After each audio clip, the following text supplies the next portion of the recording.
तो आइए इस बेहतरीन लर्निंग जर्नी की शुरुआत करते हैं इस पहले चैप्टर से। Rich dad poor dad Robert Kiyosaki के अनुसार वे कहते हैं, मेरे दो डैडी थे, एक अमीर और दूसरे गरीब। एक बहुत पढ़े लिखे थे और समझदार थे। वे पीएचडी थे और उन्होंने अपने 4 साल के अंडर ग्रेजुएट के काम को 2 साल से भी कम समय में कर लिया था। इसके बाद वे आगे पढ़ने के लिए Stanford university, university of Chicago और नॉर्थ वेस्टर्न यूनिवर्सिटी गए और यह सब उन्होंने पूरी तरह से स्कॉलरशिप के सहारे ही किया। मेरे दूसरे डैडी 8th क्लास से आगे नहीं पढ़े थे। दोनों ही अपने करियर में सक्सेसफुल थे। दोनों ने जिंदगी भर मेहनत की थी। दोनों ने ही काफी पैसा कमाया था, पर उनमें से एक पूरी जिंदगी पैसे के लिए परेशान होता रहा। दूसरा हवाई के सबसे अमीर लोगों में से एक बन गया। एक के मरने पर उसके परिवार, चर्च और जरूरतमंद को करोड़ों की दौलत मिली। दूसरा अपने पीछे कर्ज छोड़कर मरा। मेरे दोनों डैडी इरादे के पक्के, चमत्कारी और प्रभावशाली थे। दोनों ने मुझे सलाह दी, पर उनकी सलाह एक जैसी नहीं थी। दोनों ही एजुकेशन पर बहुत जोर देते थे, पर उनके द्वारा बताए गए पढ़ाई के सब्जेक्ट्स अलग अलग थे। अगर मेरे पास सिर्फ एक ही डैडी होते तो मैं या तो उनकी सलाह मान लेता या फिर उसे ठुकरा देता। क्योंकि सलाह देने वाले दो थे, इसलिए मेरे पास दो बिल्कुल अलग अलग विचार होते थे, एक अमीर आदमी का और दूसरा गरीब आदमी का। किसी भी एक विचार को सीधे सीधे मान लेने या न मानने के बजाय मैं उनकी सलाह पर काफी सोचा करता था, उनकी तुलना करता था और फिर खुद के लिए फैसला किया करता था। समस्या यह थी कि अमीर डैडी अभी अमीर नहीं थे और गरीब डैडी अभी गरीब नहीं थे। दोनों ही अपना करियर शुरू कर रहे थे और दोनों ही दौलत और परिवार के लिए मेहनत कर रहे थे, पर पैसे के बारे में दोनों के विचार और नजरिए एकदम अलग थे। एग्जाम्पल के तौर पर एक डैडी कहते थे कि पैसे का मोह ही सभी बुराइयों की जड़ है, जबकि दूसरे डैडी कहा करते थे पैसे की कमी ही सभी बुराइयों की जड़ है। जब मैं छोटा था तो मुझे दोनों डैडियों की अलग अलग सलाह से दिक्कत होती थी। एक अच्छा बच्चा होने के नाते मैं दोनों की बातें सुनना चाहता था। परेशानी यह थी कि दोनों एक जैसी बातें नहीं कहते थे। उनके विचारों में जमीन आसमान का फर्क था, खासकर पैसे के मामले में। मैं काफी लंबे समय तक यह सोचा करता कि उनमें से किसने क्या कहा और क्यों कहा और उसका नतीजा क्या होगा। मेरा बहुत सा समय सोच विचार में ही गुजर जाता था। मैं खुद से बार बार इस तरह के सवाल पूछा करता, उन्होंने ऐसा क्यों कहा? और फिर दूसरे डैडी की कही हुई बातों के बारे में भी इस तरह के सवाल पूछता। काश मैं ये बोल सकता कि हां वे बिल्कुल सही हैं, मैं उनकी बातों से पूरी तरह से सहमत हूं, या ये कहकर मैं सीधे उनकी बात ठुकरा सकता था, बुढ़े को यह नहीं पता कि वो क्या कह रहा है। अब क्योंकि दोनों ही मुझे प्यारे थे, इसलिए मुझे खुद के लिए सोचने पर मजबूर होना पड़ा। इस तरह सोचना मेरी आदत बन गई, जो आगे चलकर मेरे लिए बहुत फायदेमंद साबित हुई। अगर मैं एक ही तरह से सोच पाता तो यह मेरे लिए इतना फायदेमंद नहीं होता। पैसों का सब्जेक्ट स्कूल में नहीं बल्कि घर पर पढ़ाया जाता है। शायद इसीलिए अमीर लोग और ज्यादा अमीर होते जाते हैं, जबकि गरीब और ज्यादा गरीब होते जाते हैं, और मिडिल क्लास कर्ज में डूबा रहता है। हम में से ज्यादातर लोग पैसे के बारे में अपने माता पिता से सीखते हैं। कोई गरीब पिता अपने बच्चों को पैसे के बारे में क्या सिखा सकता है? वो सिर्फ इतना ही कह सकता है कि स्कूल जाओ और मेहनत से पढ़ो। हो सकता है वो बच्चा अच्छे नंबरों से कॉलेज की पढ़ाई पूरी कर ले, फिर भी पैसे के मामले में उसकी मानसिकता और उसके सोचने का ढंग एक गरीब आदमी जैसा ही बना रहेगा। ये सब उसने तब सीखा था जब वो छोटा बच्चा था।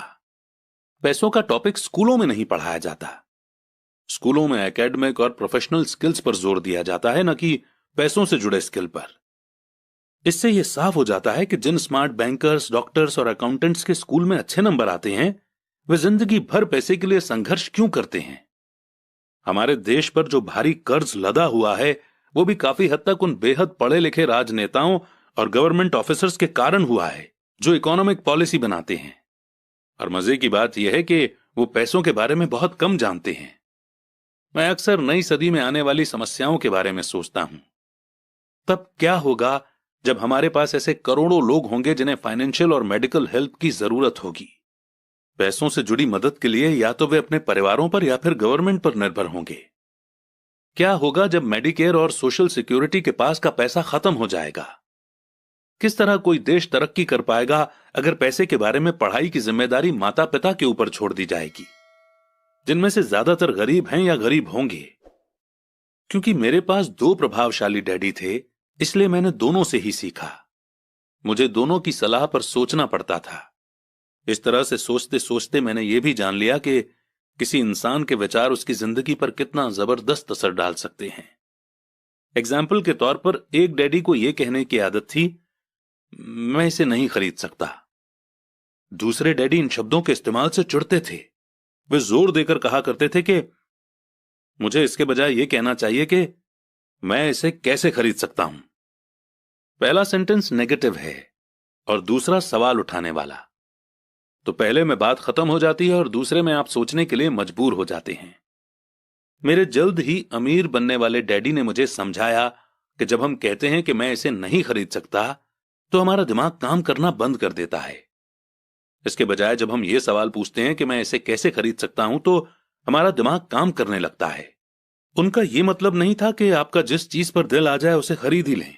वे लगभग दीवानगी की हद तक अपने दिमाग को कसरत करवाना चाहते थे, क्योंकि उनके ख्याल से दिमाग दुनिया का सबसे ताकतवर कंप्यूटर है।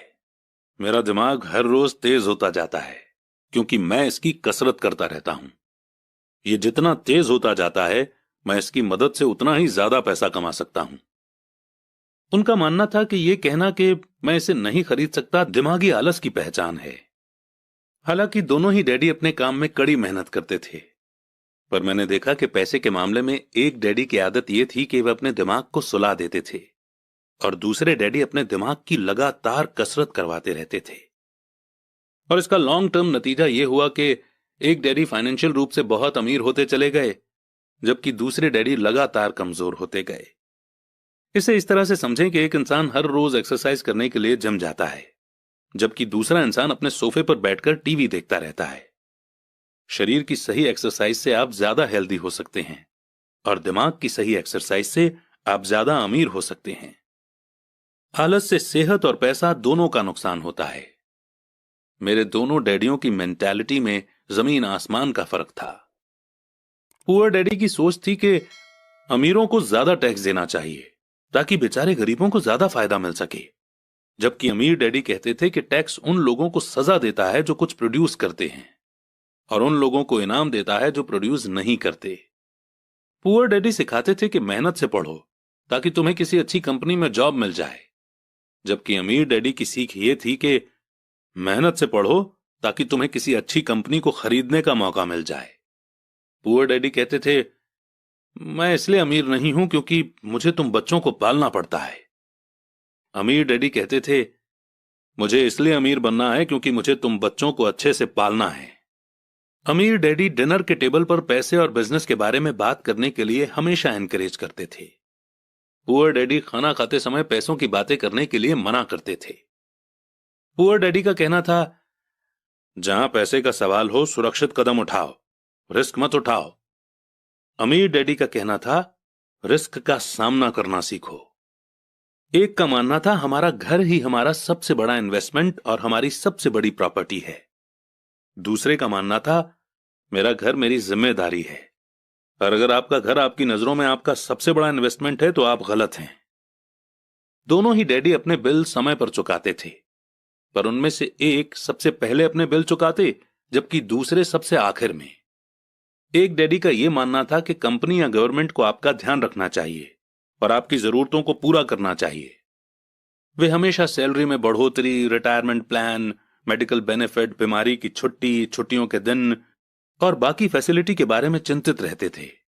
वे अपने दो चाचाओं से बहुत प्रभावित थे जो आर्मी में चले गए थे, और 20 साल के एक्टिव जीवन के बाद उन्होंने अपने रिटायरमेंट और जीवन भर के आराम का इंतजाम कर लिया था। वे मेडिकल बेनिफिट के विचार को पसंद करते थे और आर्मी द्वारा अपने रिटायर्ड एम्प्लॉयज को दी जा रही सुविधाओं की भी तारीफ करते थे। उन्हें यूनिवर्सिटी का टेन्योर सिस्टम भी काफी पसंद था। कई बार जॉब से आजीवन मिल रही सुरक्षा और जॉब के फायदे जॉब से ज्यादा इंपॉर्टेंट हो जाते हैं। वे अक्सर ये कहते थे, मैंने गवर्नमेंट के लिए बहुत मेहनत से काम किया है, इसके लिए बदले में मुझे बेनिफिट मिलने चाहिए। दूसरे डैडी पूरी तरह से फाइनेंशियल इंडिपेंडेंस में विश्वास रखते थे।